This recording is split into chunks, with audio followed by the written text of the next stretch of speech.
We are so unfortunate যে আমরা গতকাল ওনাকে হারিয়েছি। উনি নিজে বাঙালি ছিলেন না, কিন্তু উনার বাঙালির প্রত্যেক বাড়িতে বাড়িতে এখন ওনার বাংলা গান বাজে। যিনি বাংলা ইন্ডাস্ট্রির একটা নতুন ভয়েস হয়ে এসেছিলেন, প্রত্যেক কম্পোজারের স্বপ্ন ছিল ওনাকে নিয়ে কাজ করা। তোমরা বুঝতে পারছো কার কথা বলছি? আমরা সবাই জানি, আমরা সবাই শোকাহত। আমি সবাইকে অনুরোধ করব, আমাদের সবার প্রিয় শিল্পী শ্রদ্ধেয় জুবিন গার্গ, ওনাকে স্মরণ করে আমরা 30 সেকেন্ডস নীরবতা পালন করব। সবাই যদি একটু কষ্ট করে যদি উঠে দাঁড়ান, 30 সেকেন্ড আমরা নীরবতা পালন করব। Thank you so much everyone. Thank you so much everyone.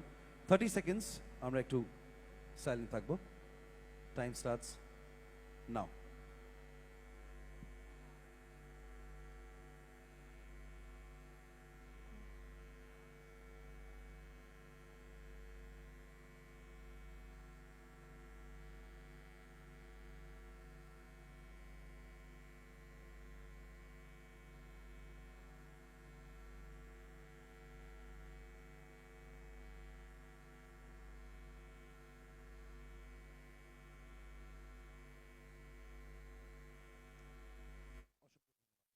Thank you so much. He lived a life like a rock star.